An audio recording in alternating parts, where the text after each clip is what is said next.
Bahamas. Reminds our listeners that the views and opinions expressed on this show are those of the host and guests and not necessarily the opinions of the owners of Global Communications Network and the operators of this radio. Today can be the turning point in your life by making a simple decision. Fundamental questions of navigation. Where am I? Where am I going? And how do I get there from here? I invite the leaders of our planet to ask themselves these three questions before they make any crucial decisions. But if you don't make decisions, you're going to stay right where you are. We are all map makers. We are in a time of transition. If we're going to change, we have to change the direction that we're going. Our planet needs leaders who know where they want to go. When we change the direction we're going, then we want to make sure we're going in the right direction. Leaders who can see the big picture. Because if we're not, we're going to either go backwards or we're going to stay where we are. Recognizing the psychological and the spiritual shifts and changes that need to be made, often from the inside to the outside. To be able to shape your future, you have to be willing and able to change your paradigm. Complex journeys require navigation. The path to the truth is one such journey.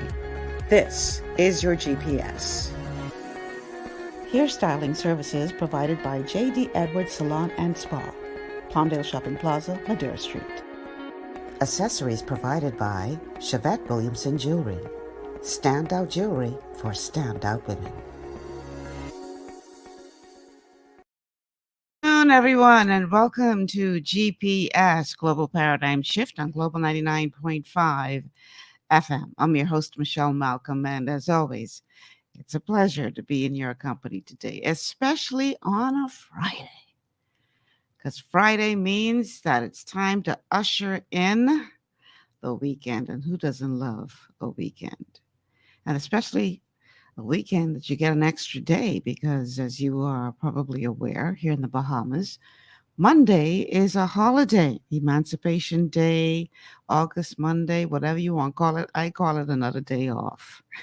So I'm looking forward to a fantastic weekend where I can, get some rest. I just have to say this, though. It feels like just day before yesterday, I was having lunch with an old colleague on Saturday. And I try to figure out where the week gone. Like, did somebody make 24 hours appear to be 24 hours, even though it's only like really 12 hours? But the clock's still saying 24? Because, I know you used to hear it when you were a kid. Oh, time flying. And you as a kid thinking, boy, Christmas taking forever to come. But my God, where did time just go? It's just, you blink and a week is gone. I wouldn't talk about a month. Wow, time is flying. But I digress. So today is Open Line Show. You know the drill. Every Friday, you are my co-host. And so I rely on you to make this show what it is today, because we're going to talk about, what you want to talk about the week that was. And, I pull clips just in case you'll decide to take long to call in and stuff. But it's not that, I'm limited to, or we are limited to talking about, what I pull clips for. I just have to do that because I got to be here for 2 hours.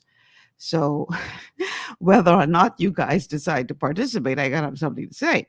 I'm hoping, though, that this will be a show in which you fully participate. So the numbers to call, 326-0271, 326-0271, 326-0271, or 326-0272, 326-0272, 326-0272, and our WhatsApp line, 801-0271. Do not call the WhatsApp line. Message us on the WhatsApp line. 801-0271 is the WhatsApp line. So, what has gone on this past week? This has been a very, very heavy week for news. We had two unfortunate incidents. The tragedy at sea. Now, 18 lives are are being recognized as lost because it's been discovered that one of the women who lost her life was pregnant. So they're now charging those guys with 18 counts of manslaughter. And then we saw a young boy, toddler, 4 years old, gunned down from a stray bullet, life snuffed out. But then today, this morning, as a matter of fact, there was a press briefing at the office of the Prime Minister. And the Charge d'Affaires, I don't know if I pronounced that right, of Haiti, the Haitian Embassy Charge d'Affaires, Anthony Pierre Brutus, had something very interesting to say. This Haitian diplomat said to the press that there are 150,000 Haitians living in the Bahamas. He said these people are here legally, who have lived here for the past 2 decades, and he advocated for a stronger visa process to facilitate legal migration. I want to start today's show there, because based on what this diplomat is saying, he is aware of 150,000 of his nationals who are living in the Bahamas legally. In other words, they entered the right way. 150,000. That does not account for all who have entered this country illegally, which we obviously don't have an official count for, but we know, we can safely say it's in the thousands. Now, when you consider that, maybe the numbers will change with this ongoing census, but when you consider that right now, the official numbers of the population of the Bahamas are, I think, under 400,000 people. And 150,000 of those people out of 400,000 are Haitians who are here legally.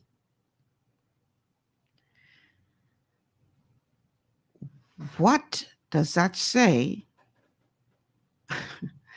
about the makeup of our population when you have almost half of the population who are from another nation, albeit here legally, and you have thousands more unaccounted for because we don't know how many have entered illegally? What does that say about our population? While y'all was wide awake, but really fast asleep, I dare say we were being silently invaded. My words, not the Haitian ambassador's words, not the Ministry of Immigration's words. I take full responsibility and accountability for those words that just came out of my mouth. That's Michelle Malcolm's opinion. While we were sleeping wide awake, we were being passively, quietly invaded. And now we are at a point where I dare say at least half of our population, if not more, are persons who are not Bahamian. And yet the international community is saying to our Prime Minister, absorb more. You need to do more to absorb all who come.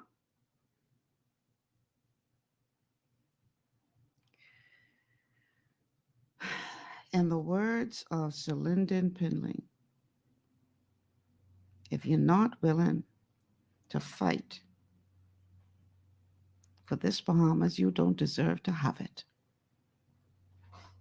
I dare say, people, that it is time for us to fight for what is ours.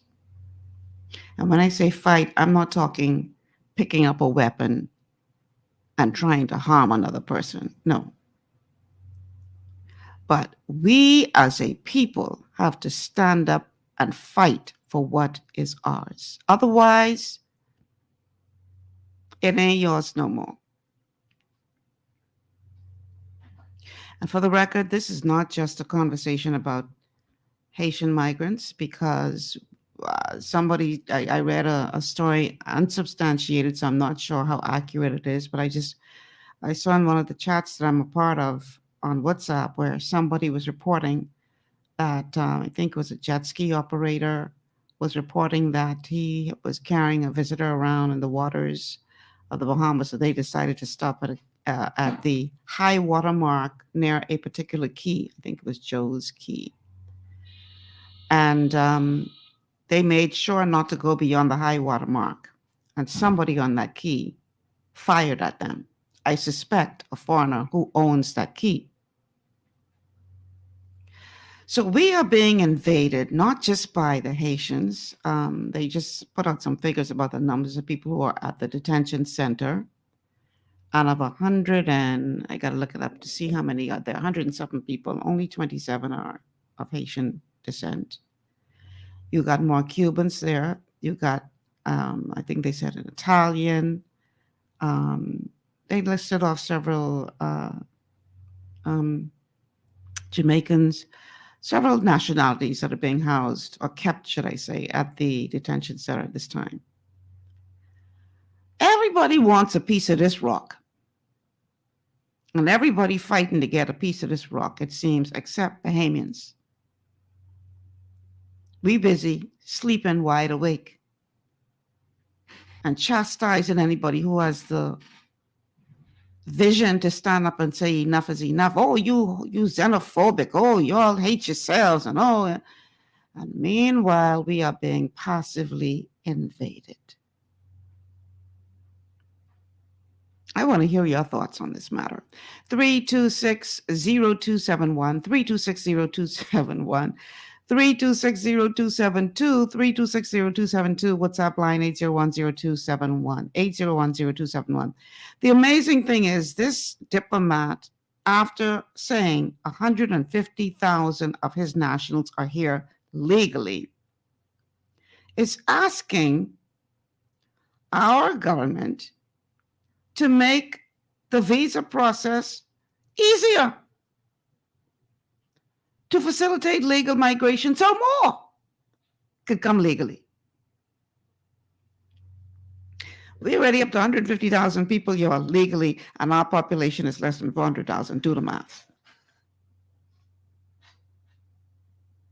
And this man is asking that we make it easier for even more to come. And I guess he just joined in the chorus of the international community who expecting the Bahamas to absorb more.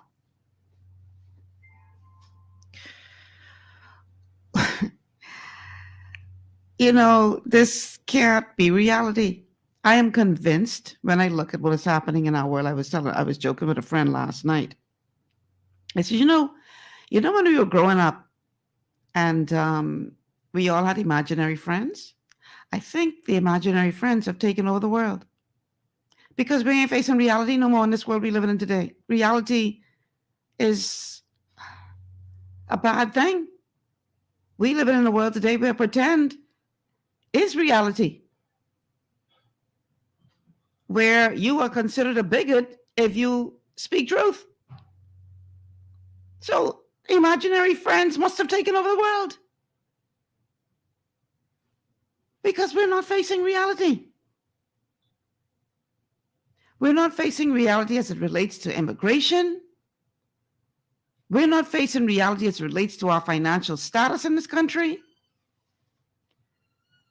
In my opinion, we definitely ain't facing reality when it comes to this whole question of gender and all this kind of stuff. I have to bring this up. And again, y'all, I don't want this to be a show with me talking to myself. I have to bring this up. There's a story that appeared on NBC, I think it was this week or last week, where a transgender woman who was imprisoned impregnated 2 inmates. And after this transgender woman, who obviously still had a penis, impregnated 2 inmates, they decide to move the transgender woman to the male jail. You can't make this foolishness up. How far are we going to go? And again, this is a question of just about everything in life these days, because when you speak truth, they start throwing rock at you. How far are we going to let the imaginary friends go before we stop and say, hey, hold on. Y'all ain't real. You are just a figment of my imagination. Because right now, our imaginary friends have taken over the world. Now, one reality we got to face in this Bahamas, as it relates to this question of immigration, is if we don't take a stand, you might as well say, forget about it. Bahamas gone. At least the Bahamas that we know. It'll be a different kind of Bahamas. A different look, a different feel, a different culture, a different everything. But it ain't gonna be the Bahamas that we know. Let's hear from you. 3260271, 3260271, 3260272, 3260272, and the WhatsApp line to message us 8010271, 8010271. Those are the numbers to make your voices heard. Remember now, you guys are my co-hosts today, and the whole point of being co-host is so that you can have your voices heard on matters of national interest, particularly those that would have been highlighted within the past week, because this is your opportunity to get it off your chest. Whatever is on your mind, get it off your chest. But I would love to hear from you guys on this, because, for a long time, you bring up numbers and, it's not as bad as you think. And y'all just pushing this narrative, and y'all just hating on people like yourselves and all this kind of stuff. But the Haitian diplomat said today, 150,000 of his nationals are living here legally. I want y'all to let that sink in. Let that sink in for a minute. I see a bunch of people. Why you also like to put message on Facebook, but y'all ain't calling in? Let me see if I can get to somebody's Facebook messages. We got a radio audience too, It would be great for y'all to call in some of these comments y'all putting on Facebook, because Facebook blowing up. All right. So Maria says, one second, I'm trying to get it to come up. Maria says, I would like to know, where are the civil rights lawyers who can take the government to court to eliminate these mask mandates and remove testing for the unvaccinated to return to their own country? This is unconstitutional, surely, discriminatory. Perhaps the lawyers are getting paid too, though with this agenda, lawsuits are happening in other countries. Where are our lawyers? Well, the Prime Minister said the other day, if y'all want to get rid of the mask, get 20 more thousand people to take the vaccine. Isaac Gibson said, Michelle is trying to be your co-host a long time. Well, you're the co-host now, Isaac, so call in. Stop putting messages on Facebook and you ain't calling. Peachy says, Michelle, can the additional 20,000 vax requests actually be from the group in whom hands our government have now put our finances? This country is in serious trouble. Child, imaginary people have taken over. Let's see. Bruce says, business as usual. Delusional. Okay, Bruce. And yeah. And let's see. Somebody's just sending good afternoons. We have our first caller on the line. Caller, welcome to GPS. Hi. Hello. Hi. How you doing? Great. How are you? I just want to be sure, because I am a big fan of yours, and I got your show popping up in every app or everything I have. Right. You just mentioned the Haitian ambassador. Haitian diplomat. Yeah. Okay, I'm on the right show then. All right, yeah. And the reason why people are not calling it right away, sometimes these things you say on the news we get. Got to sink in a little bit. Eh? No, man, it's shocking. Your mind is going like, what? You know what I mean? You know what 170,000 people look like? 150,000. 150,000. You know what they look like? And not only that, if they say 150, they mean 250. they got to break it down because they mentioned the word legal. Yeah, well, the question I want to ask is that what kind of a country promotes their citizens to leave to go to another country? Well, you have to understand that a major part of the income for Haiti is the money that they receive from their nationals sending money home from other countries. There's actually a ministry for that in Haiti.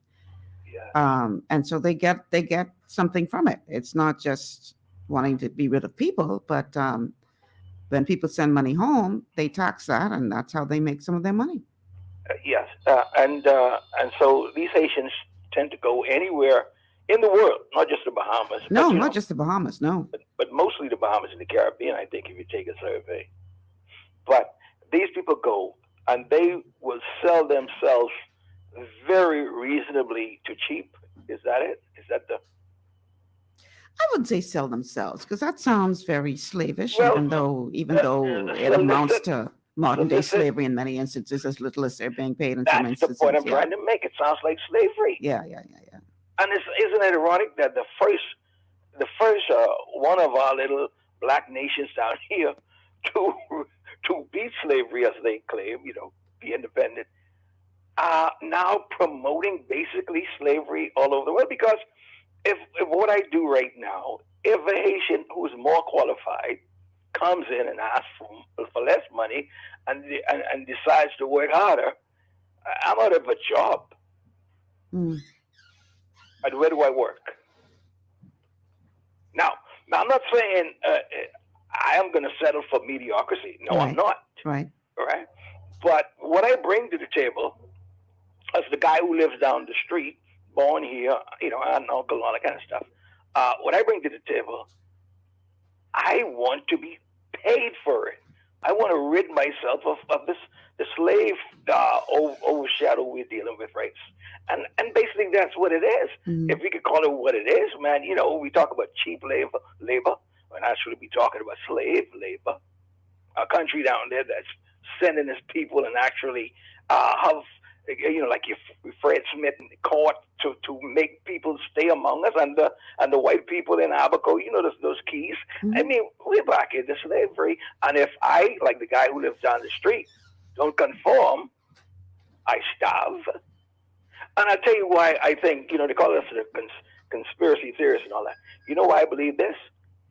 Have you noticed that getting anything done in the Bahamas that applies to your identification as a Bahamian is now, if not impossible, very, very hard to do? Have you noticed this? I have not. Oh, when I should try to get your passport. Well, it's not due for another several years to be renewed, so it's been a while. Well, good luck for you. I hope you got your daddy's passport. Somehow they need to compare that to the one they're going to give you. Have you heard the story yet? No, I haven't. Well, the place you used to work at. Say that again? The place you used to work at, that other radio station. There's a very reliable talk show host down there, I do believe, and he ended his show by telling that he had like 16 passports. He's like a 40-year-old man. He's trying to get, and the same thing happened to me. That's why I'm saying. And every time I turn around, like the NIB and all that kind of stuff, it's just like near impossible to get anything done when these other 150,000 people could shoot right through our system, whether legally or not. When I say legally, I mean fraudulently or not. But the thing is, I'm just confounded by a country that promotes other countries taking care of their problems. I think Haiti should really be ashamed of itself. I really mean this. You know what I mean? It's, to say that their problems are so deep rooted. Because I see someone on here asking what do I suggest to be done to regarding the Haitian influx. You got to fix Haiti. Yeah. You got to fix the problems with Haiti so its people don't feel that they need to risk their lives on the high sea to get away from there. And a major part of fixing Haiti is making countries like France accountable for helping to put Haiti in the position that it is in. Yeah, but I don't think that'll ever happen. Well, You know what I mean? it is So hypocritical of the international community to talk about putting pressure on us, and they're not willing to put pressure on France and any other nation that had its hand in helping to destroy that nation and its ability to stand on its own feet. It's hypocritical. You think it was intentional? What? What they're doing to Haiti right now? Well, they got to make an example out of them. You all had the nerve to stand up. Haiti is the first country in the Caribbean that black people took over their so they got to make an example of them. Yeah, I believe that. I believe that in that perspective. But I do believe since then, because trust me, that history had to be taught to me. I didn't know that for certain. I had to learn this as we are learning a lot of history that went down. But I'm saying that the Haitian that was born 30, 40, 50 years ago, they live among us. And they're like a different animal among us. When I say animal, I don't mean to put them down like calling them animals. I think we are all animals, you know what I mean? But I'm talking about how we conduct ourselves, our culture. Like, I always thought that, you could take a man out of his country, but you can't take the country out of the man. Because culture travels. Thank you very much. You said it. If I go live in the States, when I lived in the States, when I was in college, I used to cook my peas and rice, and that's who I am. I come from the Bahamas, so I was, you come to my little dorm room, and I had everything in there Bahamian. I had all my Bahamian posters and because culture travels. I saw a very interesting, and you're speaking of culture, of course. I saw a very interesting post yesterday. Mm-hmm. A lady from, I'm sure she wouldn't mind me calling her name, from Abaco. Mm-hmm. Her name is Crystal Millions. Okay. Millions. That's a term on Facebook. And a very, very good friend of mine 10 years ago when I lived there. And she said yesterday that something that was very disturbing to me. And for the lack of a horrible term, she said that she's living with a culture, among a culture, that after they finish eating, I remember what we used to do. I used to see this when I was a kid. People would just come to the front door and feed the dogs. Mm-hmm. You know what I mean? Right to the front door. The bone's right there. Mm-hmm. And if the dogs don't get, well, some roaches or rats are going to get it later. But this is the culture. And then the other culture of, the outdoor toilets. Mm-hmm. Some people don't have toilets. Mm-hmm. And you know where they go? Mm-hmm. Right in their backyards. Mm-hmm. And this is a culture that we as Bahamian people, and I'm not saying we're better, because I remember this among Bahamians about 40, 50 years ago when I was coming up. Right. But now, come on, we've grown. But now here we are. We got to deal with a culture that's not completely out of that yet. And this is going to hold us back, or heck, just hinder our growth altogether. And so it's all about culture. I don't want to get into details because, they say, oh, you sound, prejudice and xenophobic and all that kind of stuff. But it is culture. I was 12 years old when the bathroom started to go around in Nassau. 12 years old. And I had to learn how to use indoor facilities. Right. I had to learn. Now the kids, my kids, or, my nephews, they don't even know about outdoor toilets. Right. But I had to learn, and their culture is just automatic. You know what I'm trying to say? Yeah. But listen, I have another caller waiting. Yes. So. Well, I enjoy you. Thank you very much. Thank you very much. Thank you so much for calling. All right, caller, welcome to GPS. Malcolm, how you doing? Good. How are you? Great, man. It's amazed me to see since it's the open line, Mm-hmm. the 13-year-old youth with the $1. Wrong is wrong, right? Mm-hmm. But just to show you that the law could point out to him, the law say what you done is wrong. But how come when the law can't point out, when the law point out these other high people in this society, the things that they have done wrong, unjust wrong, and we see it goes under the carpet, but we could have bring this boy out with this $1. We could have bring him out. But when the law still stand and say, you this is wrong what you do. But what we do, oh no, we ain't gonna touch him. We ain't gonna say nothing about him.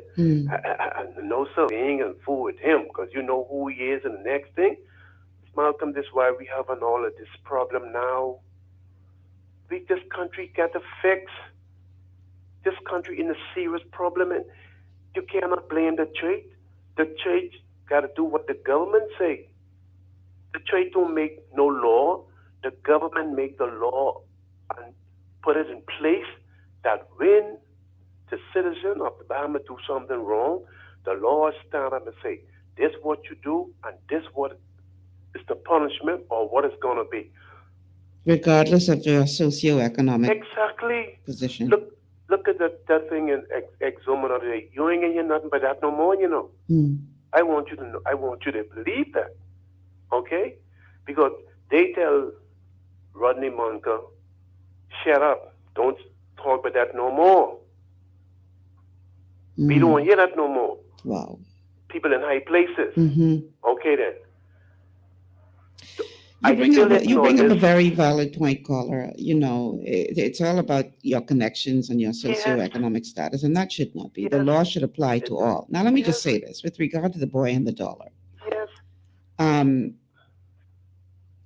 Every young man that is sticking a gun in your face today started with something small. They ain't start off with the gun. They start off stealing something small.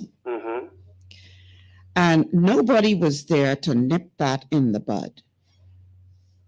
Now, you may say, it's only $1, Miss Malcolm. It's only $1. Yeah, it's only $1. It's still wrong. It's still wrong. And that's how it starts. Now, I suspect he'll get something like community service. I can't see them, going anything beyond community they say service. $500. Well, the $500 fine was hefty.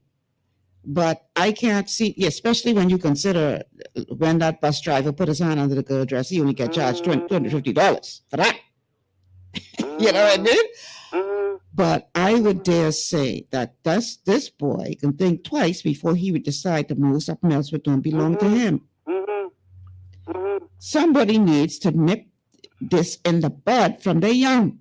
Otherwise, they can graduate to be putting gun in your face. That's how it started. Exactly. Now, I agree that $500 fine was hefty, especially when you look at other fines that have been handed down for more egregious crimes. But we need to nip that in the bud. Right in it. That's where it starts. So when the same 13-year-old boy hear on the news that such and such a person do this and get away with this, they say, well, how come? I did this.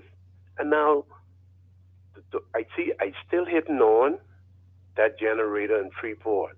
I still hitting on that. And like I keep, that is gone under the rug. That is finished. Those things what was spent in Europe, that money, whatever, that's gone under the rug. That is finished. Come on, you can't make these stories up. Well, we'll see what happens. The former prime minister said that was all within budget. So, so ain't nothing coming out of that. I mean, they have the Auditor General getting ready to do an audit of all of the foreign offices, but ain't nothing coming out of that because the man said that was within budget. Even though it was ridiculous, he said it was within budget. Man, I tell you, it's unbelievable. This country is too small for this. Too small. Okay, then. Thank you much for calling. Appreciate it. All right, we got to take a break, y'all. When we come back, we're going to continue looking at the week that was, and I'd love to hear from you guys. So get ready to call in. Telephone numbers, once again, 326-0271, 326-0272, or WhatsApp 801-0271. We'll be back. Stay with us. Understanding your microbiome, also known as your gut ecosystem, can change everything you thought you knew about nutrition, digestion, immunity, and metabolism. Keeping your gut ecosystem healthy and balanced is essential. Ultimate Microbiome by Longevity was specifically formulated to optimize this ecosystem. It provides the advanced support your gut needs through prebiotic, probiotic, and postbiotic supplementation. Our unique blend of probiotics includes Lactobacillus and Plantarum, healthy bacteria that can help prevent harmful bacteria from taking over your gut. Increasing your gut's population of beneficial bacteria creates a more balanced gut microbiome, which has been shown to aid in weight loss, skin health, sleep, mood, and may even help with seasonal allergies. Ultimate Microbiome also promotes the production of postbiotics. Postbiotics are key to help regulate your gastrointestinal health. To enhance digestion, Digizyme Multi-Enzyme Complex, a blend of 5 specific enzymes, has been added to Ultimate Microbiome. It can help break down food so your body can better absorb nutrients. Plus, we've added our proprietary I-26 Hyperimmune Egg Powder to aid in the elimination of disease-causing gut bacteria and help your body balance its immune response. Ultimate Microbiome, the scientific, proprietary, and holistic approach to gut health that helps optimize your body's entire gut ecosystem. To learn more, contact your longevity associate. Welcome to Sunshine Auto, the hardest place on the planet for a rim fence and tires. We are your auto superstore for rims, Lexani, Azaras, Trueform, Western, Lux, Fuel, Tracklight, Tough, Rough Racing, Velocity, Mud, All-Terrain, and low-profile tires. Cars, homes, and commercial window tinting. At Sunshine Auto, we put God first and customer is king. Glasses love. To stay healthy, it's crucial to make sure you get the nutrition you need every day. But it's difficult to get all your recommended vitamins and minerals from food alone. Even in the United States, 94% of people are deficient in at least one nutrient. Beyond Tangy Tangerine 2.0 by Longevity is a simple, convenient, and affordable way to help your body get the essential nutrients it needs. It's an advanced plant-driven multivitamin mineral complex that contains certified organic whole foods, trace minerals, and antioxidants. BTT 2.0 supports your body's natural defense system with a proprietary blend of energy-boosting and body-loving nutrients, plus prebiotics, probiotics, amino acids, and enzymes that support digestion. With an unusually high ORAC score of 8,000, you get even more antioxidants to help combat free radicals that can cause damage to your cells. But to get the most benefit and value from any multivitamin, your body must be able to break down the nutrients so you can fully absorb them. Otherwise, they'll just pass through your system without doing any good. Beyond Tangy Tangerine 2.0 was specially formulated with synergizing cofactors to ensure you get maximum nutrient absorption. Beyond Tangy Tangerine 2.0 is the easiest way to give your body the balance and complete daily vitamin mineral supplement it needs for optimal support of your overall health. To learn more, contact your longevity associate. This portion of GPS is brought to you by Tiki Bikini Hut at Junkanoo Beach. Great food, cool tropical drinks, and family fun in the sun. Welcome back to GPS Global Paradigm Shift on Global 99.5 FM. Michelle Malcolm here on this TGIF Open Line show. We have a caller on the line. Caller, welcome to GPS. Yes, good afternoon, Ms. Malcolm. Hi, how are you today? I'm fine. I don't want to switch your conversation, but you said it's an open line. Yeah, whatever you want to talk about. I want to talk a little politics. Okay. Okay, this PLP party that is in now, I feel like they're doing a good job. I feel like they're doing a good job. I don't know if it's because of some of the seasoned politicians that they have, but they're doing a fairly good job. But there needs to be a reset, a reshift in the body. Okay. Okay? I say that to say it won't be the people like the Obi Wilchcombe or the Glennis Hanna or the Alfred Sayers or the Vian Monroe that is going to cause Mr. Davis to work hard. It's going to be some of these young politicians he have, some of these chairmen at certain corporation that he put in place. He needs to sit down, listen to the people, and take a shift, do a reshift, do a resetting. So you're trying to say you should shuffle the cabinet? Not the cabinet. It's not the cabinet, like I said. Okay. It's these younger politicians and some of these chairmen of these branches. Some of Okay. these, not branches, sorry. Some of these chairmen of these corporations that is going to cost people like a Glennis Hanna them. Because when people go to see them, and they're going to take it out on whoever they could vote for. Mm. They're not going to take it out directly on that person because they can't vote for that person. So they can't help that person. So what are they? What are these young politicians, as you call them, and They're chairmen like, doing wrong? a lot of them are very, very arrogant. Okay. A lot of them, like, they reach now. Before time, they used to be the almost, I wouldn't want to say the messenger to make it seem like the messenger job is not a good job, but Right. some of them would just, and some of them just get in on a God grace. Mm. There is a chairman of a corporation. I wouldn't call the name, and I wouldn't call his name. I was trying to see from November. Okay. Okay, I had worked at this corporation, and we had some problems, and they decided to let me. I don't know if they let me go because they're saying they didn't let me go, and I am saying I didn't quit. Mm. So I still had a job. I don't know how that goes, but it is so. It's so funny.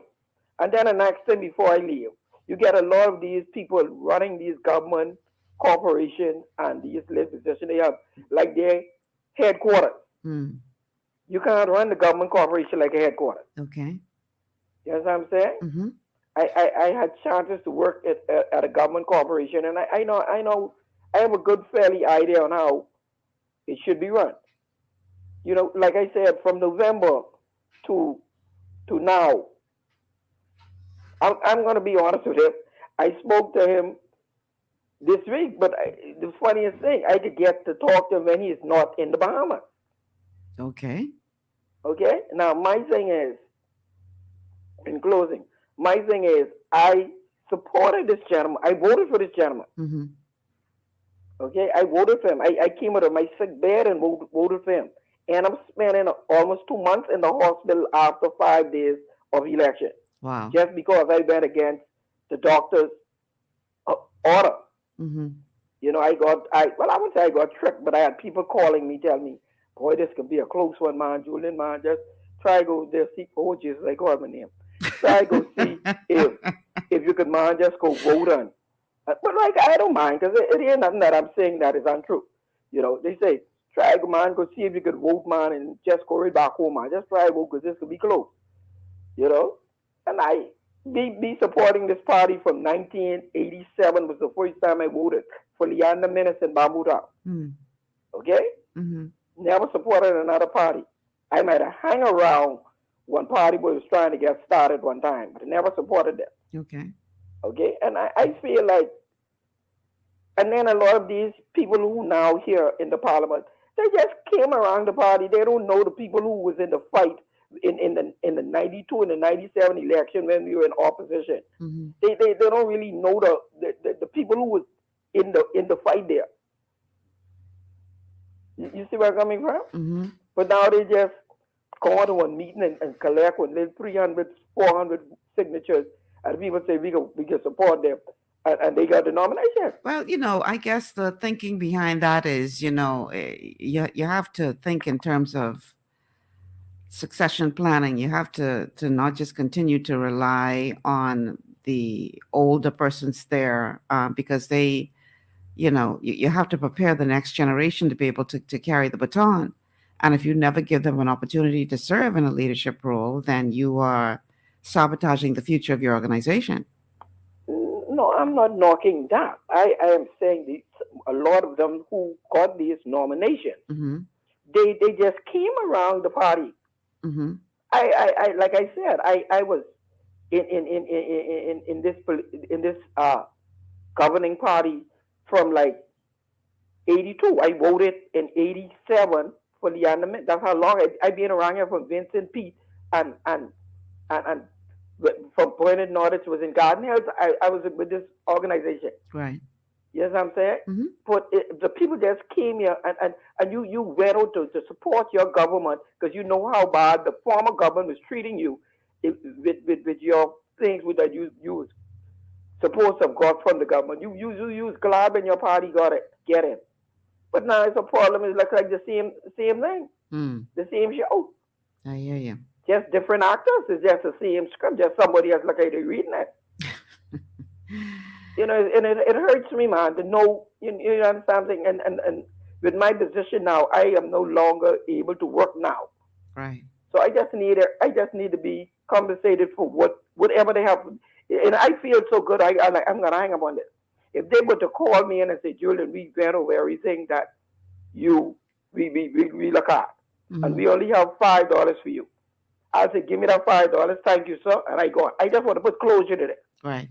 It'll make me feel better to know that, this came to an end. I understand. Trust me, I That's do. it? Yeah, I get it. Okay, ma'am. All right. Thank you so much for calling. Telephone numbers to call 3260271, 3260271, 3260272, 3260272, and the WhatsApp line 8010271, 8010271. So police have announced that, police have a man in custody for the murder of 4-year-old Kenton Seymour Jr. That was revealed less than an hour ago by the Commissioner of Police, Clayton Fernander, and some agencies said that he should be, I think, charged as early as next week before the courts. And that is very good news. They worked very swiftly there to try to bring some closure to that. And hopefully, justice will be served either way for that young boy. But we're seeing this all too often, where innocent Bahamians are falling because of the actions of the criminal few. And our Prime Minister had some words to say as it relates to, is that a caller? Okay, let's go to the call first. Caller, welcome to GPS. Hi, good afternoon. Good afternoon, ma'am. How are you? I'm good. How are you? I'm good. Calling from Grand Bahama. Mm-hmm. My point is past, present, and future. I've been in Grand Bahama from about 1988, and when I came here long time ago, they had road races. Cars used to come down from wherever they came, and they used to have road races in Grand Bahama, and it was very, very nice, very entertaining. Mm-hmm. And I'm wondering, I know now it possibly cannot happen, but in the near future, I think we have the most beautiful roads in the Bahamas, and I think we should have road races, motorcycle races, car races, like how they had way back in the day, when all the hotels get together and we can accommodate those parties. Right. I think we need to get back to that one of these days. Because if I remember, they used to have ESPN down here, and it was an international thing. Mm-hmm. Well, I see where they made an announcement that some big sporting event is going to be held in Grand Bahama in August, which is good news. Let me see if I can find that real quick where I saw that. Okay. Give me 1 second. I got to look it up. Sure. Let's see. Where did I see that? Give me 1 second. I have to find it. I didn't save it per se, so I would definitely have to search for that. But I just read it this morning where, what's his name? From the, how come I can't find that all of a sudden now because I'm looking for it? Mike Sands, I believe, where it's been revealed that he has lobbied successfully for some international sporting event to be held in Grand Bahama. That would be a blessing. That would promote the tourism stuff and even generate funds for Grand Bahama. Mm-hmm. And I just don't understand why they just let it drizzle down to nothing and it's just gone. That when I came, that was a very nice thing, and everybody was there, and it was healthy, it was fair, it was fun. And, I'm just saying we need to figure out how to generate some funds. If we deal with tourism, let's bring those tourists in. Right. And if we could have road races, bicycle races, we have all the lovely roads in the world in Grand Bahama. Yeah, agreed. Grand Bahama is really set up to be, you have all of the amenities, everything is there. Okay, I found it. Mike Sands, president of North America and Central America and the Caribbean Athletic Association, NACAC. Let's see, let me scroll down. The World Championships is fantastic. Oh, by the way, while I'm looking for this, I want to say congratulations to Shawnee for her fantastic feat. She continues to make the Bahamas proud, making history in her specialty. So go girl! We're very proud of you. Okay, here it is. The big news for Grand Bahama: the NCACA President Sands said NACA's area championships will be taking place in Freeport, Grand Bahama, August 19th to the 21st, where some 350 NACAC entrants are expected to flock to the nation's second city. He said the NACAC event proposes to help give a big economical and moral boost to the island, knowing that the people of the island recently experienced the devastation of Hurricane Dorian. With this big move by President Mike Sands, Grand Bahama shows that the New Day government, well, there's somebody who's obviously making a political statement, that the New Day government is doing all that it can to ensure that the rebound of Grand Bahama, and the country at large. So yeah, some big major event is being held next month. Can I ask you a question? You have a lovely show. I enjoy your show. I text in every now and then, and you're welcome. What does NACA mean? What does that abbreviate? Let me scroll back up. It stands for the North America, Central America, and Caribbean Athletic Association. Okay. So that'd be like a track and field event, or? I think so. Okay. Well, that's a good start. I really think they should get in back to the road races and events. I hear you. Grand Bahama needs a complete plan and overhaul because it suffered so many, natural disasters, and it's just Grand Bahama hasn't been able to catch a break, man. So this is a good first step. But clearly it needs a comprehensive plan to get Grand Bahama back to its glory days. Because I remember back in the day when Grand Bahama just looked down on us now. So unfortunately, y'all on this little jam up, y'all on this jam up rock, and they say look down at us. Yes. So to see Grand Bahama what it is now compared to what it used to be, oh man, it's like crazy. But that has a lot of political, tug of war between the government and the Port Authority, and it's just a mess. Yeah, the quasi-government situation and so forth. Yeah. But I hope they think about it and get back into those road sports. That's one thing we can do. We probably could do a lot of things, right. But that's one of them that has been dormant for too long, for 30 years or so. Right. Yeah. Well, okay. Well, thank you very much for entertaining me. You enjoy your day, enjoy your weekend, and your holiday. Thank you so much, and you be safe and enjoy yours as well. I will. Thank you, ma'am. Okay. So Adrian on Facebook says Bahama. Bahama is in a bad way. One of the richest countries, I think you meant to say Bahamas. It's in a bad way. One of the richest countries in the world, but we continue to worship politicians as demigods. They work for us, not we work for them. Julian from Bamboo Town. What Dubai have that the Bahamas don't have a dictator? Well, I think a major part of our problem is a lack of self-governance. We are not a self-governed people. And so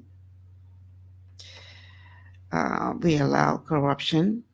We turn our eyes the other way, especially if it's our party in power that's doing it.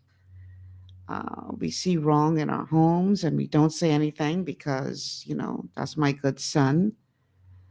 We haven't learned, young people have not been taught conflict resolution. So now the rule on the street is, you touch mine, I can take yours out. It's crazy. And this Bahamas is not the one that I know and love. Sometimes I wake up and I wonder, where am I? Because this ain't the Bahamas I know. But this is what we have come to. But again, we got to stand up and fight for it. We can't just throw our hands up in the air and say, oh, woe is me, and watch the country go to hell in a handbasket. We got to do something about it. And we have to make the decision to elect persons who are willing to put country first and not just see getting into Parliament as their opportunity to line their pockets and enrich themselves. That's what we need. We need a social revolution. I don't hear myself all of a sudden. I don't know if it's my headphones or you turn something down. Okay. We need a social revolution. We need people to determine that enough is enough, and we are going to do whatever it takes to save our nation. That's what we need. But it's easier said than done. It's going to take work. And that's the problem. We want it easy. We don't want to get our hands dirty. We don't want to get in the fight. We just want to sit back and watch it. We want to be a spectator. But it don't work like that. If you're not willing to fight for it, you don't deserve to have it. We're going to take a quick break. When we come back, we're going to hear what the Prime Minister has to say with regard to all of this carnage. He had a message for us Bahamians to put the weapons down. Let's stop killing up each other. We'll be back after these words from our sponsors. Your body's immune system is under constant pressure from things like stress, lack of exercise, and toxins in the environment. It's crucial to be proactive and support your immune system with the nutrients it needs to function effectively. But it's often hard to get these nutrients from food alone. Introducing fast-acting Zinc Plus Immune Support by Longevity. Unlike zinc-only supplements, Zinc Plus Immune Support builds on the proven power of zinc and adds complementary nutrients to give your immune system extra support. Vitamin D helps balance the effects of zinc, while our proprietary blend of natural fruit and root extracts provides the extra help your immune system needs to work against daily stressors.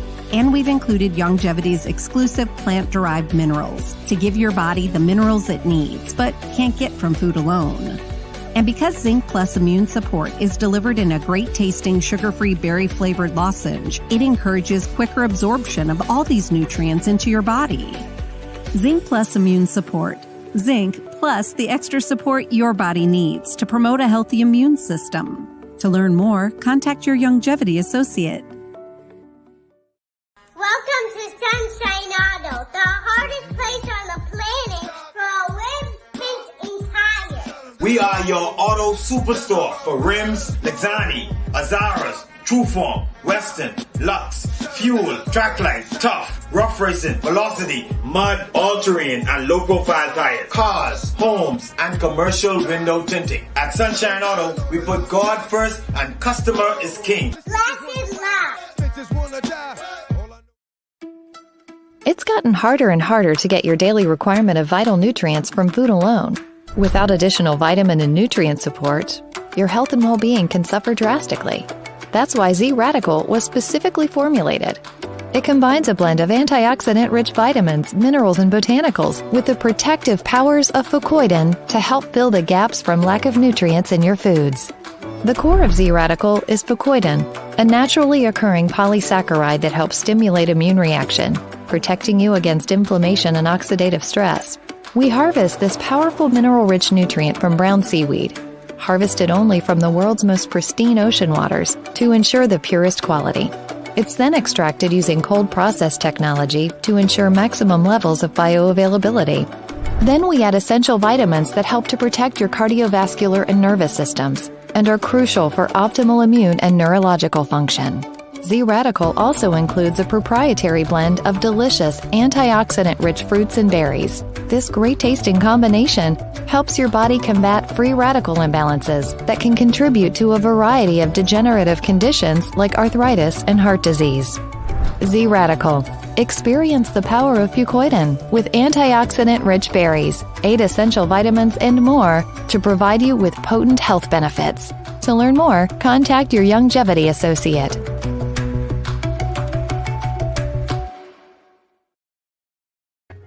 Welcome back to GPS Global Paradigm Shift on Global 99.5 FM. Michelle Malcolm here on this TGIF Open Line show where we get to talk about the week that was. The telephone numbers to call are 3260271, 3260271, 3260272, 3260272, and the WhatsApp line to send us a message 8010271, 8010271. So the Commissioner of Police, Clayton Fernando, advises that police have one man in custody that they plan to charge early next week for the murder of 4-year-old Kenton Seymour Jr. While speaking to members of the press yesterday, our Prime Minister had these words for the Bahamian people as it relates to all of this ongoing. We have a caller? All right, let's go to the call first. Caller, welcome to GPS. Good afternoon, Michelle. How are you doing? Excellent. How are you? Listen, when I listen to your revelation this afternoon, I say, wow. Yeah. But not astonished, not surprised with the numbers. And I honestly was. the official numbers that you got, I agree with one. If we are calling it up, it could even be more, substantially more, and it is. Because that's what he's only given an account with what he knows that he can say that are here legally. Right. So you could imagine the amount of persons that is here illegal. Mm-hmm. And not only from that nation, but several other nations. We got to see there's a quiet storm, you know. A lot of people, a lot of folks are afraid to talk about the Chinese, but I had a former superintendent son, my namesake, when he arrested about 300 Chinese, they moved him right away. Mm-hmm. Instant. The next day he was removed. Wow. I'm telling you.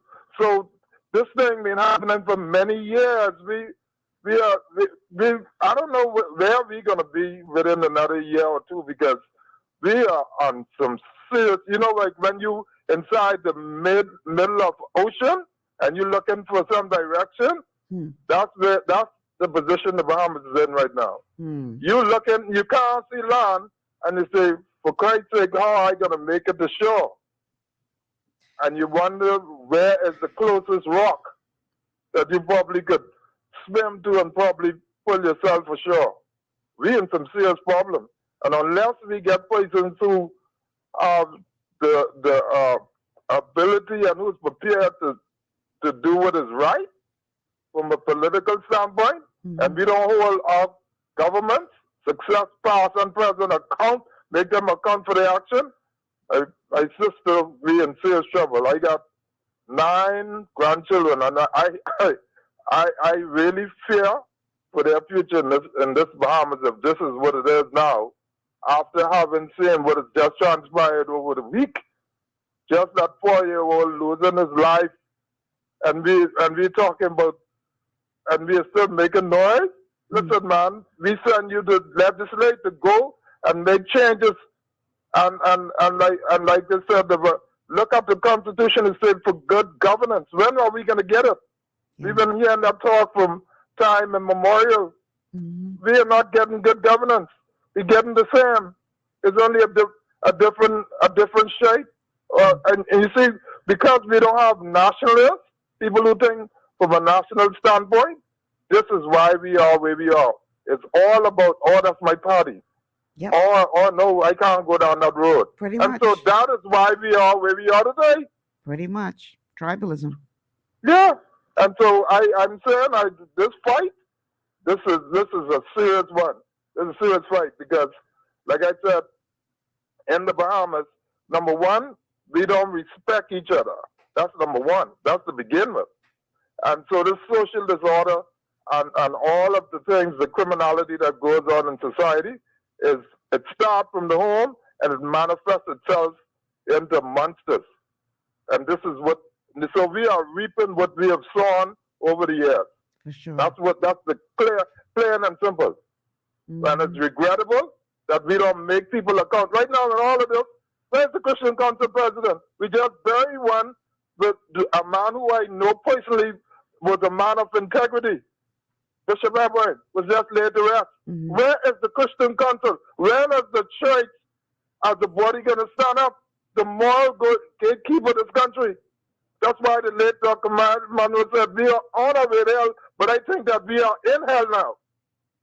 Literally, the country is in hell. Wow. So we have some serious searching to do. And unless we come to grips with reality, and they just be passed and say, no, you were elected to do a job, and if you're not doing it, we have the authority to remove you from office. It's simple as that. This thing about, oh, you got to wait till 5 years, no such thing. There is nothing in the Constitution says that.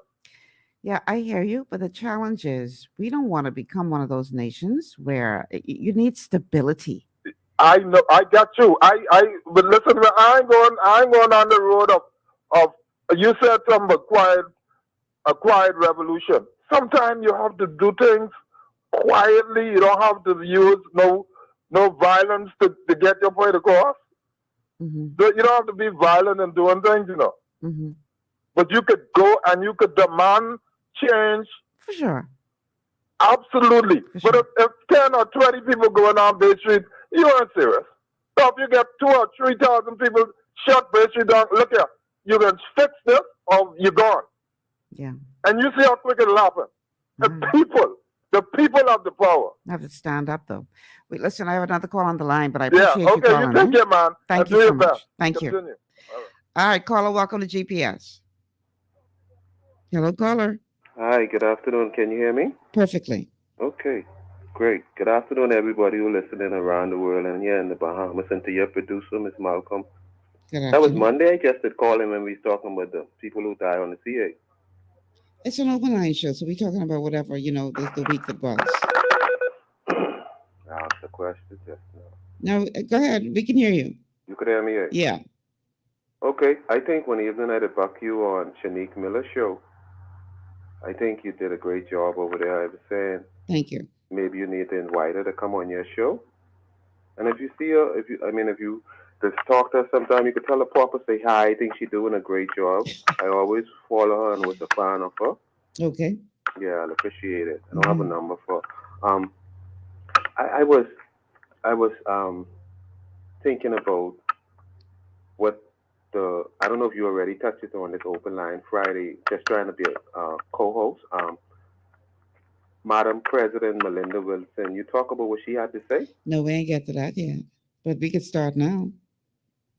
Well, I can't wait to hear your opinion on everything. It sounded like last week sometime Thursday she'd give what you call an ultimatum. 7 days. Yeah, if you don't do this, well, suffer the consequences. That's how I see it, how I think about it. And yesterday it was reported on the news and this morning where she is telling the teachers them by when I'm not sure if school opening in September or the 26th of August. The last week in August.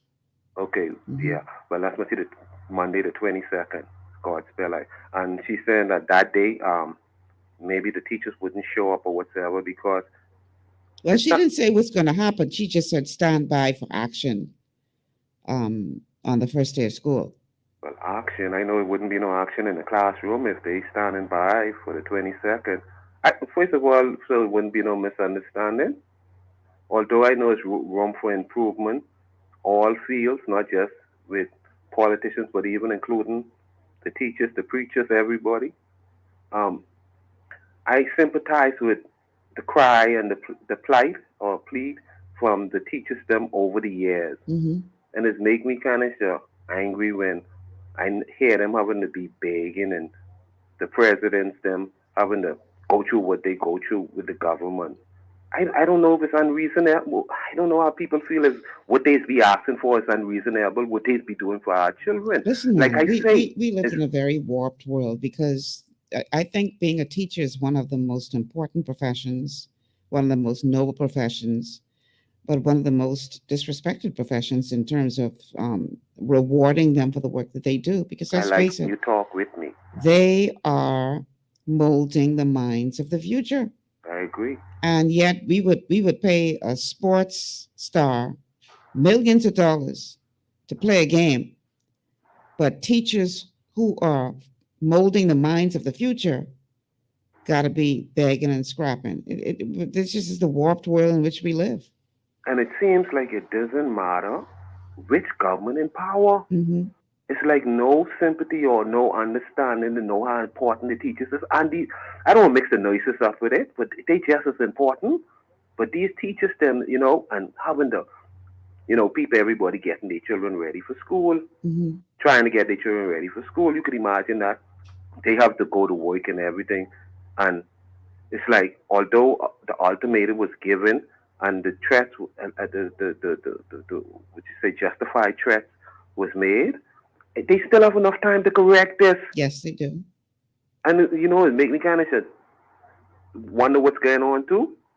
I mean, I believe it's one of the second I can remember minister who's a female of education. So you say that to say Dumont what? was one. So you say that to say what? I say that to say this. She is too strong-haired woman. I know all two of them personally. I know Glennis, Minister of Education, little better. She's too strong woman. They're supposed to be able to sit down around the table and work this thing out. They ain't supposed to go in this far. From September when my New Day government went. And listen what she's saying. She's saying this thing being going on from two governments, Mm-hmm. It's from 2018 or whatsoever. And for some reason, they can't sit down and work this out. And I respect all. I think it just requires more negotiation. I disappointed not just with not can't be this. I kind of confused because these two women them they supposed to know how to work it out. You know them personally too. You know them good too. You over the years you follow them, right? Madam President Melinda Wilson and Minister Glennis Martin. Mm-hmm. And this for the children. The children can feel it. Give it some time. Maybe they'll still work it out between now and then. They got Malcolm, you 27 serious? days. They got 27 days. I mean, we have to give them something. Ain't nothing else we could do. But I mean, that it didn't have to be. It didn't have to go this far. I mean, Ms. Martin is not the Minister of Finance and not the Prime Minister. But right. I would have thought like it wouldn't have been no threats like a month before school open or 3 weeks before school to say, well, they ain't listening. Something's supposed to be worked out. Well, next week, Thursday, I'm going to have, God willing, C. Alan Johnson on the show because we're going to be talking about this financial cliff that the Bahamas is on. We were here under the Minister administration, and this is why he had to call the snap election when he did, because, C. Alan and I talked about it. And now Bahamians need to understand where we are at from a financial perspective as a country. We are at the edge of a cliff. Now, we see where there's been this big announcement of Rothschild, I think it is, that the current administration is reaching out to help us restructure or whatever the right terminology is. But we need to understand where we are from a financial perspective. We're on the edge of a cliff. Yeah. It's easy to say, oh, we need to do this and we need to do it, but if you ain't got it, you ain't got it. But you got it to do so much other damn foolishness, Miss Malcolm. I agree. They find it for what they want to find it for. Yes, that's why I be saying, you say give it some time. I understand things. Like they tell me, things don't go like that, Papa. My God, I say, boy, if I was in a position, I would have bite the bullet. I mean, important things.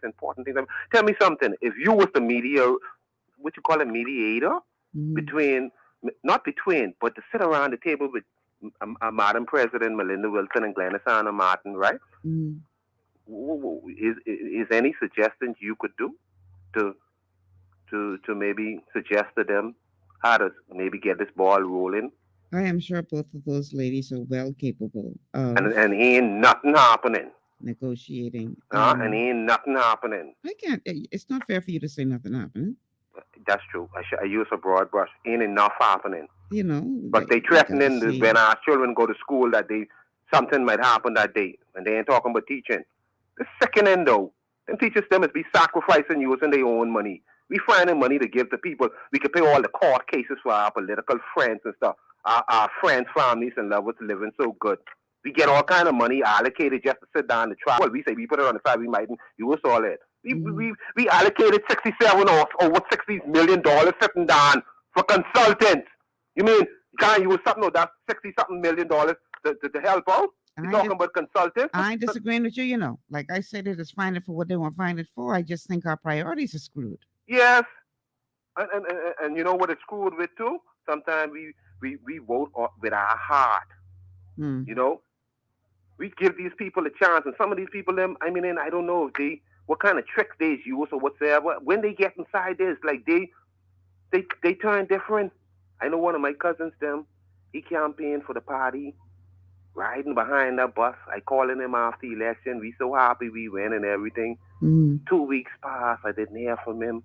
When I slip and call him, he tell me he feel like he get COVID or something.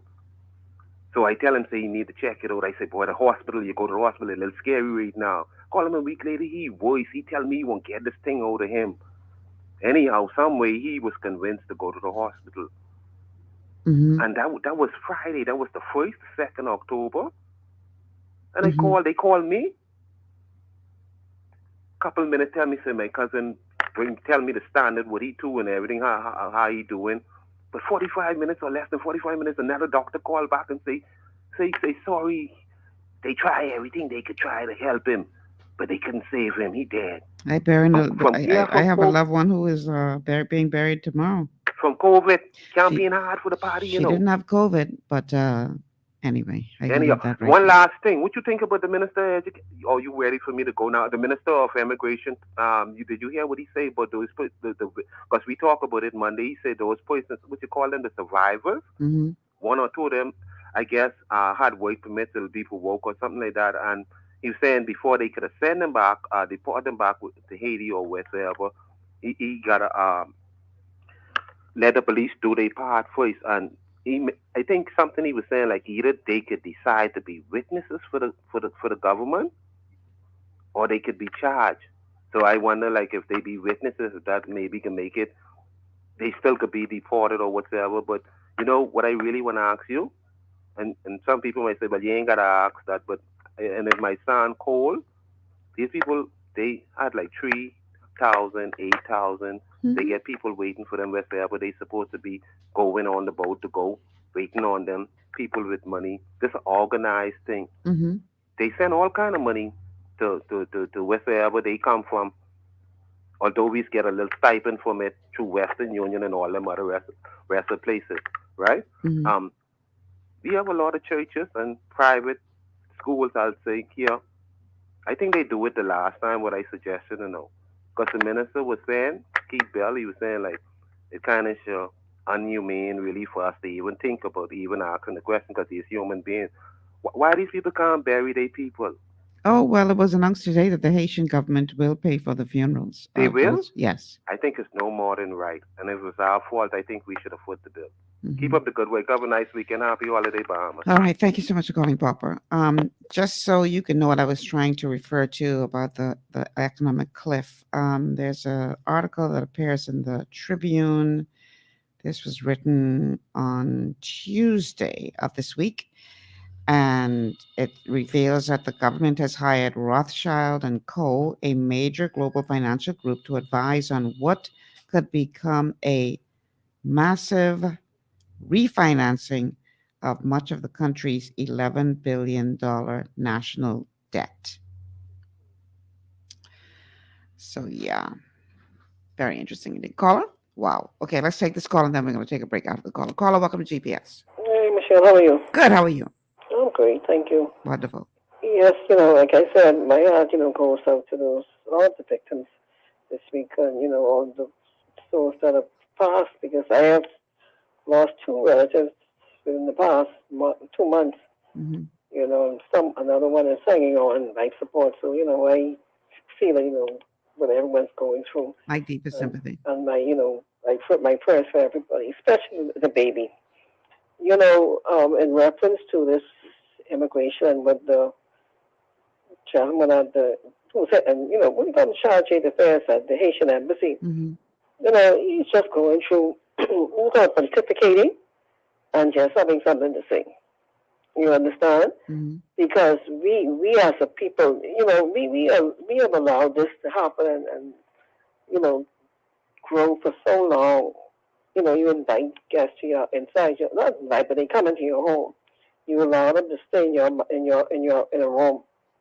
A couple months go by, they put you or sweeten you up or whatever to get you to move out of your bedroom, go into a smaller bedroom. They take over your bedroom, right? And then they move into, then they come and they take the second bedroom over, and then you move on, you find yourself out on the porch. And I think we are at the point where just about on the porch. Okay. You understand? So we, the government, did they not see something like this happening many years ago, from years ago? From Loftus Roker time, man. You remember Mr. Lyndon even said, he said something about, if you're not willing to fight for your country, you're giving it up. You understand? So measures have to be put in place. You understand? Because this is not the first boat that is turned over. You understand? They have to really, and we have to really not do certain things that we are doing in reference to this. When you have 150,000 persons from another country, and that's not even counting the other nationalities who are here. So that may mean that we're over the 400,000 population mark then. Someone is not keeping what up. It means? I mean, I'm suspecting that we are. That's why the consent, census is taking place now. Yes. So I'm pretty sure that number will be increased once we get the results from this current census. But I hope this administration really, and the Minister of Immigration does revoke those so-called work permits and have those persons deported. If after they serve time or if because I think they charge 4 persons already with this whole with the 17 or 18 cases charges with manslaughter. This whole struggling situation. And in reference to the teachers, I pray and I hope and pray that they come to some sort of agreement, because our children cannot take it and take another day of losing out. Agreed. Because they're already 2 years behind. Agreed. They're already 2 years behind, and I think it's more than just the minister. She is working with a whole infrastructure. She's dealing with the director of education, the permanent secretary of education, and I feel, to be blunt, if you, as a minister, you see a situation where the director or their complaints or the system in which you are now in charge of is not going according to plan, or something is amiss. There are a lot of complaints that have been going on under this director and the permanent secretary. Why are you going to have them? You understand? Why are you going to have them remain in place? You understand? Not shuffle them or transfer them somewhere and bring in new people who have, who can take the helm and deal with this, even with them negotiating with the unions. It's an issue. Ms. Milson always complains about that particular person. I'm not saying she's supposed to run things, but to be able to sit down and go over every detail, she has, the minister and whoever minister has to have a team, a serious team in place that surrounds. So you have to be careful who you have in your circle, because they can make or break you. But at the end of the day, the buck is going to stop at her feet. So she has to make some tough decisions. But you have a safe and enjoyable weekend, Michelle. You too. Thank you so much for calling. Really appreciate it. All right, we got one more break to take, or 2 more? One more? Just one more. All right, let's take this quick break. When we come back, we're going to talk about the rest of the top stories of the week. I'm trying to decide if I want to be the devil's advocate and address something that has caught people's attention this week. So interesting. I can ask the spirit to guide me over the commercial break. Stay with us. This is GPS.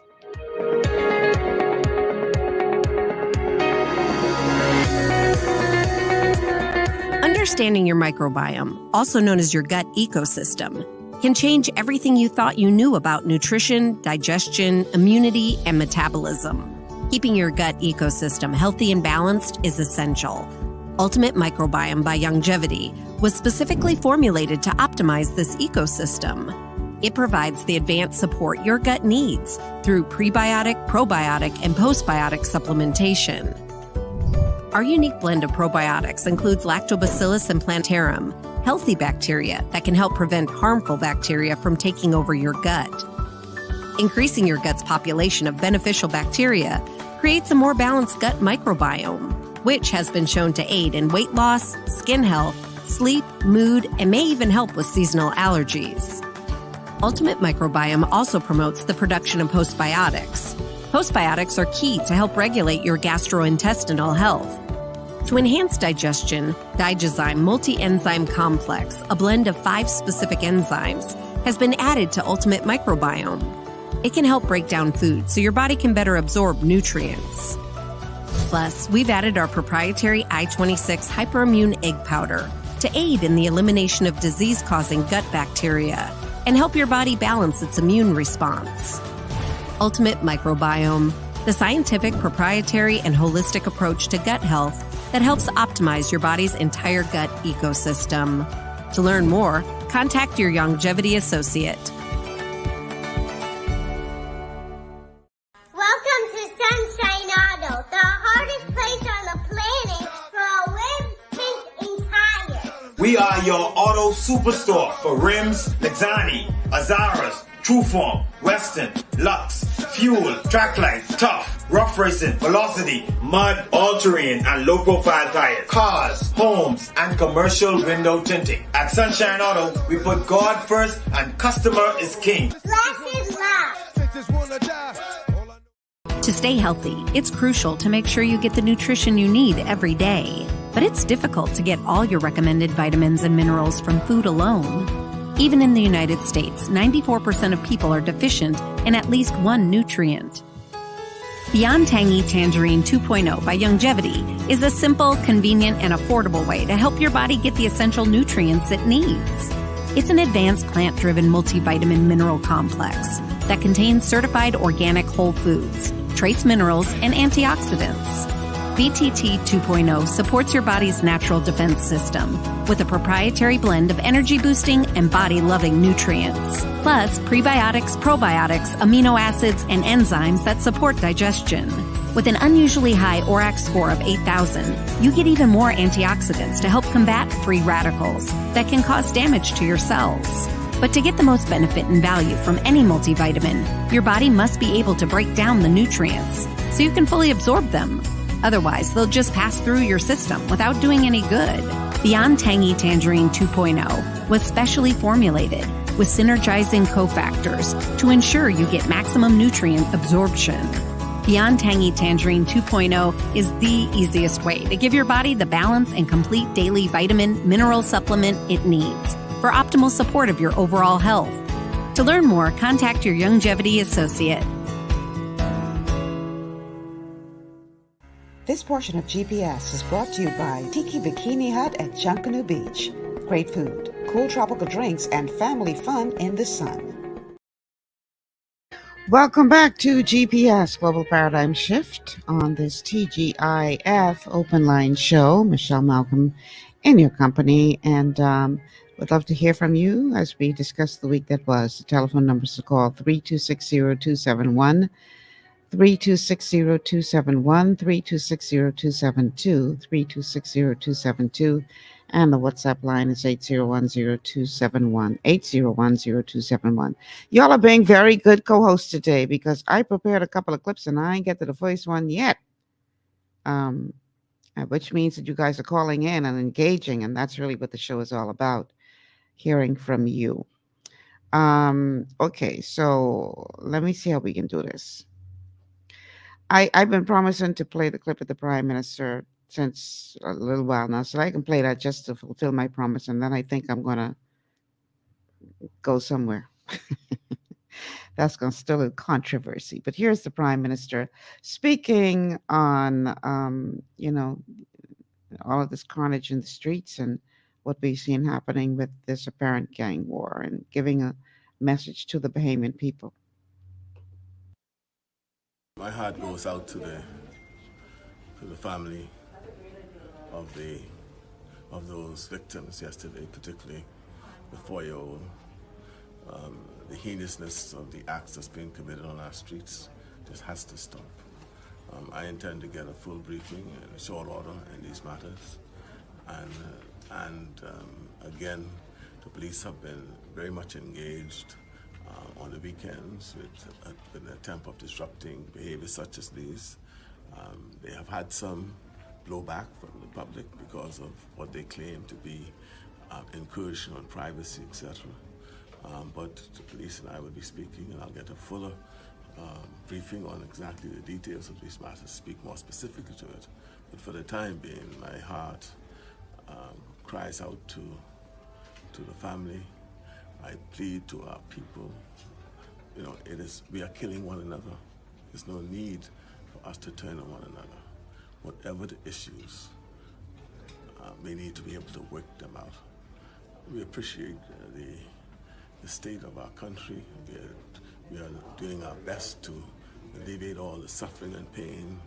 There's hope and there's relief out there. Just be patient and let us deal with the issues that concern you most. Call and speak to someone if there's challenges. Those who know something, say something, so that we can be able to avert what's happening today. All right, that's our Prime Minister, Philip Davis, speaking, first sending his condolences to the family of the 4-year-old toddler who lost his life as a result of a stray bullet, and then sending a message to the people of the Bahamas about, let's stop killing each other. You know, things are difficult, but, you know, it'll give us an opportunity to fix the problems. So we'll see how far that goes. All right, so I've decided I'm going to go there. So the Minister of Health gave an update on monkeypox, and he reiterated the position of the World Health Organization on monkeypox, but yet that sort of is stirring up some controversy here in the Bahamas over the wording and the terminologies and the narrative that is being crafted as it relates to monkeypox. So first, we're going to play this clip from the Minister of Health. We're going to hear what the controversy is. We're going to hear from Dr. Nakia Forbes, who warns against using certain language, and then we're going to talk about it. So first, here is the clip with regard to what the Minister of Health had to say about monkeypox. Well, in news from Health Tonight, the World Health Organization officially calling for a global health emergency with the rampant spread of monkeypox. But the Health and Wellness Minister tells our Jose Etienne tonight that a certain demographic could be more exposed to this disease. Here's more on this in this report. Last week, the World Health Organization declared monkeypox a global health emergency. The homosexual population is at high risk, but with that being said, the public health issues associated with individuals who come in contact with individuals who may have been exposed or high risk, it is our responsibility to be on high alert for all cases. Health and Wellness Minister Dr. Michael Darville's comments are substantiated by information released by the WHO, which says gays, bisexuals, and men who have sex with men are at high risk of infection. However, his comments causing quite a stir, as critics suggest that health professionals in the global arena and here at home has alienated the spread of the disease to the LGBTQI+ community while ignoring a group referred to as MSMs, or men who have sex with men. That's important to note because gay men are not the only people that have anal sex.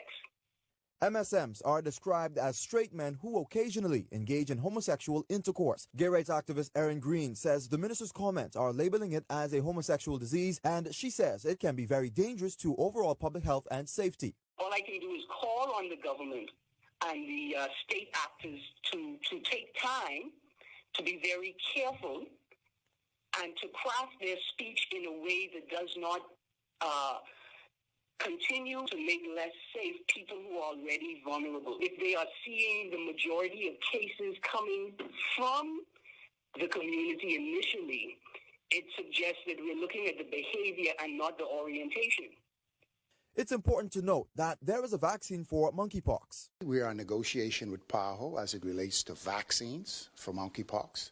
But it's important to note that vaccine for monkeypox will not be like vaccine for COVID. It will be administered to those who are at high risk. The WHO says more than 16,000 cases of monkeypox have been reported in more than 70 countries in 2022, with infections rising to 77% from late June to early July. To date, we have only one confirmed case that was in the country, and we hope that we remain at this level. Now, that does not mean officials aren't on high alert should an outbreak occur. We have done the necessary training at our National Reference Lab, and so we are able to test for monkeypox in country. We have been working seminars with the tourism sector at our hotels. And this week or early next week, we will be dealing with immigration and customs, who are also at risk, to be able to identify cases. But in the event that a possible outbreak hits the country, the Ministry of Health, the Department of Public Health, and PAHO is already in the advanced stages of our protocols and strategies to deal with monkeypox in country. Well, in news from Health Tonight, the World Health Organization officially... There we go. Okay, so Dr. Nakia Forbes also chimed in with regard to the language that was used by not only our Minister of Health, but is being used by the World Health Organization as it relates to the homosexual community and monkeypox. And here's what she had to say.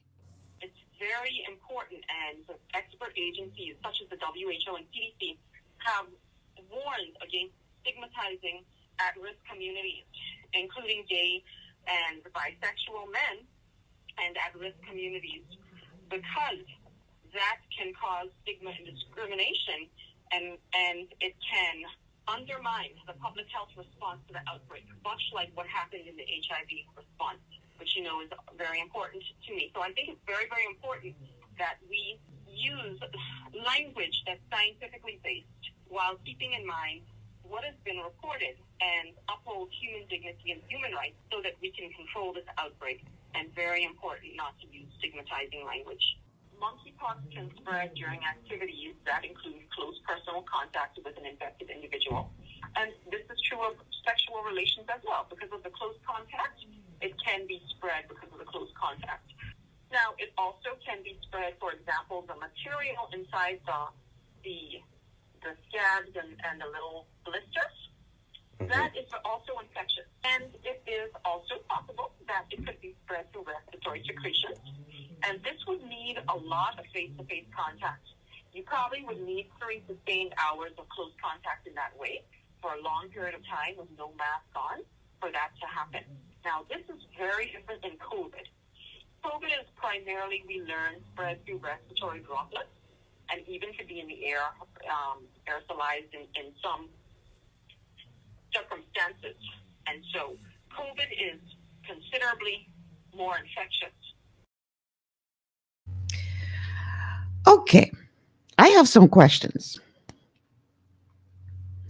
And I do remember what Dr. Forbes is talking about, because I remember when the AIDS epidemic started and it was being said that this was a gay man's disease. And slowly but surely, it started to pass on to other communities. And a part of the reason is because of what is now being termed as men having sex with men. I need somebody to explain to me how a straight man could be considered straight if he's having homosexual sex, albeit from time to time, not on the regular, but every now and again. Would that not mean that he's a bisexual man? Now, I think a part of the reason why, like with the AIDS epidemic, for instance, a part of the reason why, even though that was initially seen to be a disease that was primarily within the gay community, I think a part of the reason why it spread to other communities or other segments of people is because of this grouping of people who consider themselves straight, but yet still dabbling, still playing for the other team every now and again. They pinch hitting. Now, here's the thing. But I don't know if this terminology is still correct. They used to call it being on the down low. Men on the down low. So you as a man sleeping with a woman, may have a wife, may have a girlfriend, but yet you sleeping with men, but you ain't gay. You just, dabble every now and again, but you don't consider yourself gay. But you still sleeping with other men and then sleeping with women. And so this, I believe, was a part of the reason why the AIDS epidemic was able to spread to other communities, because you had people who were going both ways. Now, here we come to monkeypox. And we are hearing, because nowadays we got terminology for everything. So we're being told you should not say that monkeypox is affecting the homosexual community, because you still have men who are having sex with men who aren't homosexual. Okay. Would that make them bisexual? Because in my mind, you can't be heterosexual and then still sleeping with somebody of the same sex, no matter how infrequently it is. Because once you decide to sleep with both sexes, I would think that would make you bisexual. And another question I have, and again, I just asking questions today, but it seems to me that, we've been hearing, especially as of late, all of this attention being paid to, we want to be, we want equal rights, and we want special, how you going to take care of us and all this kind of stuff. And now we have this narrative that's been put out by the World Health Organization and now our Minister of Health, saying primarily the homosexual community needs to be concerned about this monkeypox. But in response, we're hearing, no, you shouldn't single us out. You shouldn't pay special attention to us in this matter, because you would cause it to be where we are further stigmatized and further put at risk when you decide to single us out in this manner. We want special attention and equal rights, etc., and everything else, good. But when it comes to this matter, no, we don't want that. And I just wonder how this works. And y'all could chastise me if you want and tell me I did wrong if you want. But do you get to pick and choose what special attention you want? And I understand what they're saying in terms of, further stigmatizing. But if the reality is that at this point, this is seen primarily in a particular community, is it wrong to single out that community to say primarily at this time it's being seen within that community? Help me out, people. Help me out. Maybe I just don't understand.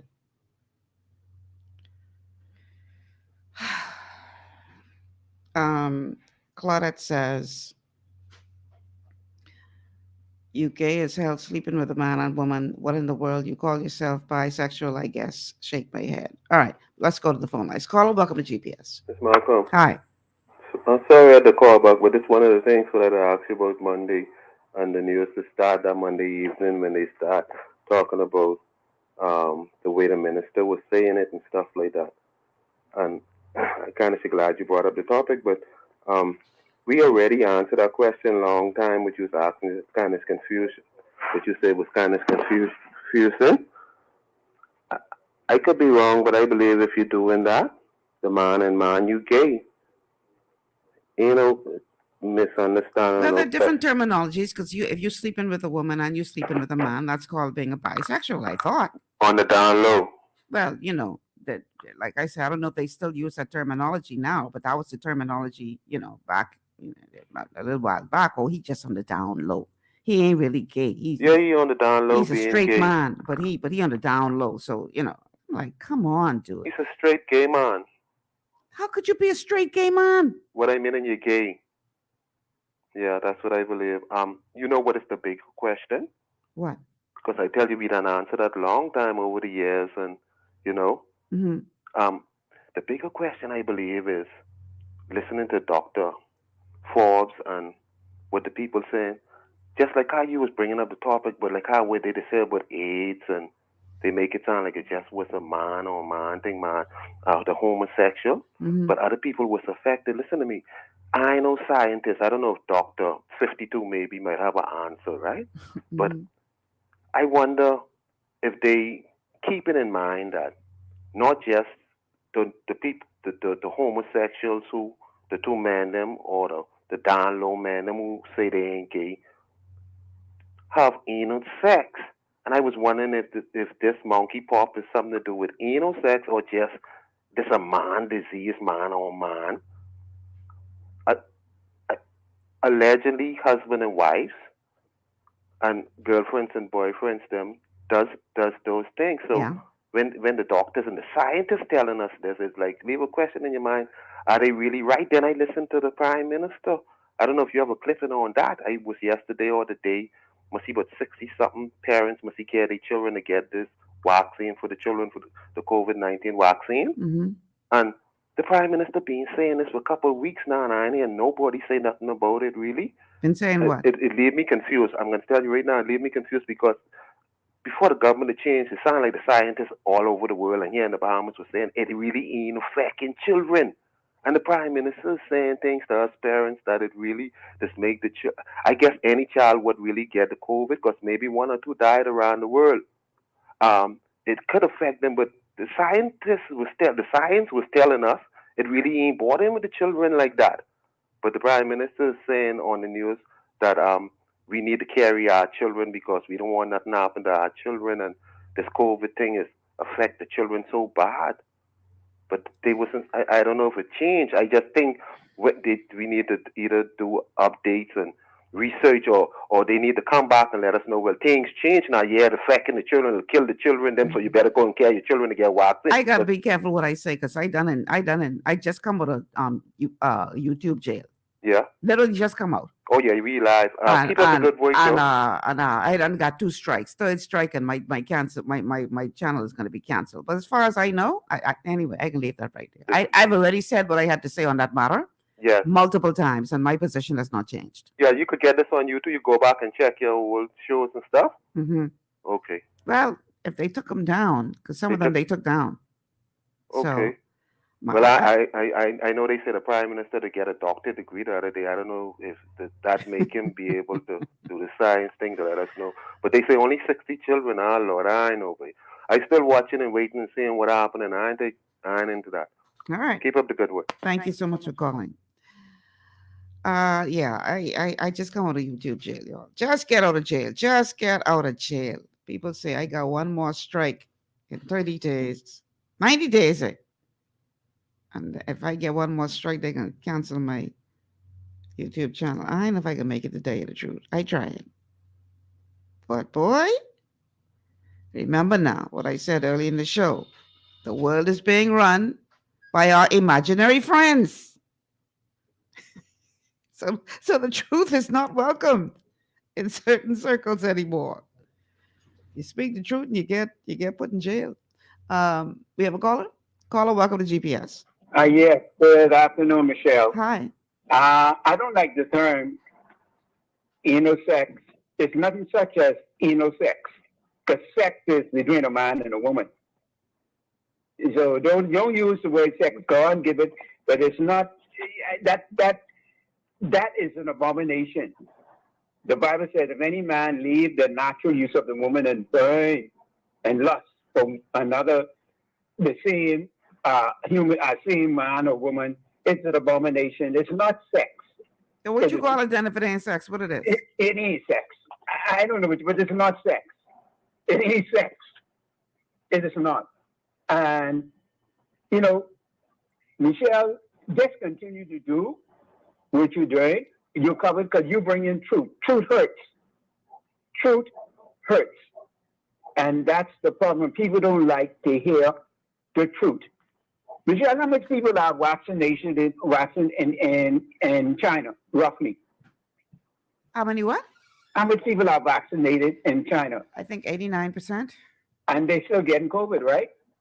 Last time I checked.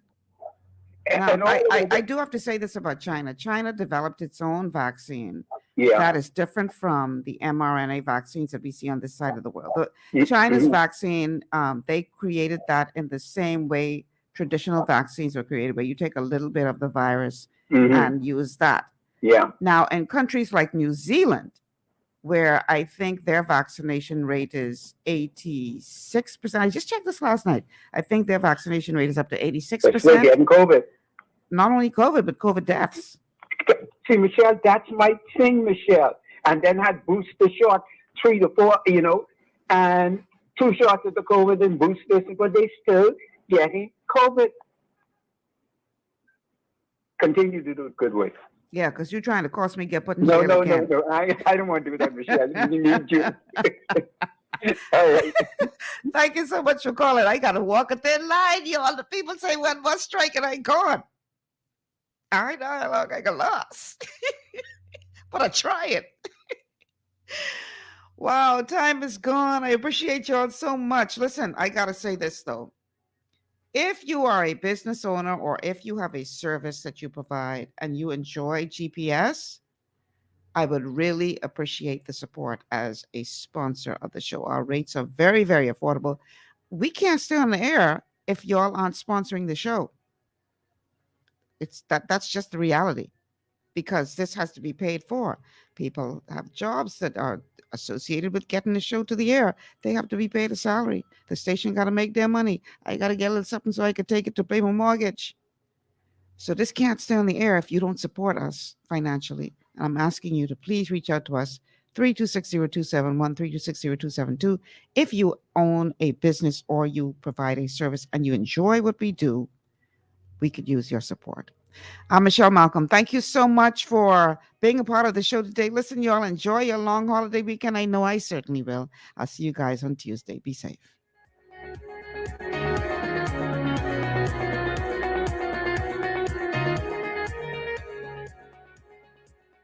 Global 99.5 FM reminds our listeners that the views and opinions expressed on this show are those of the host and guests and not necessarily